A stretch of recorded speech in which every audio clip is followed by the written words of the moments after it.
భారతదేశంలోని ఈశాన్య రాష్ట్రాల్లో ఉన్న యువతని రెచ్చగొట్టి వాళ్ళకి మీరిక్కడ ఉండటం వేస్టు, ఈ దేశం మిమ్మల్ని నాశనం చేస్తుందంటూ మీరు తీవ్రవాదులుగా మారండి, మీ దేశం మీద తిరగబడండి, మీరు తిరగబడితే మీకు తోడుంటామంటూ ఆ తిరగబడడానికి కావలసినటువంటి ఆయుధ శిక్షణ, అత్యాధునిక యుద్ధ సామాగ్రితో శిక్షణని ఇస్తుంది అమెరికాకి సంబంధించినటువంటి కిరాయి హంతక ముఠా, కిరాయి సైన్యం.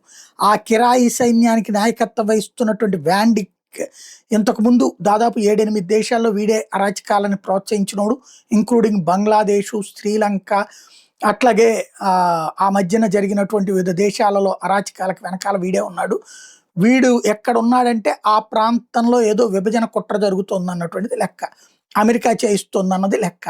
వాడిని మొన్న మనం అరెస్ట్ చేసాం, వాడితో పాటు 60 మంది ఉక్రెయిన్ సైనికుల్ని కూడా అరెస్ట్ చేసాం, ఉక్రెయిన్కి సంబంధించిన పౌరులను కూడా అరెస్ట్ చేసాం. వీళ్ళందరూ కలిసి ఈశాన్య రాష్ట్రాల్లో ఉన్నటువంటి యువతని రెచ్చగొడతా మయన్మార్ తీసుకెళ్లి ట్రైనింగ్ ఇస్తుండగా మయన్మార్కి వెళ్ళి మరీ అరెస్ట్ చేసాం. ఇప్పుడు ఈ కేసులో మరొక వ్యక్తి దొరికాడు మిజోరాం బోర్డర్లో.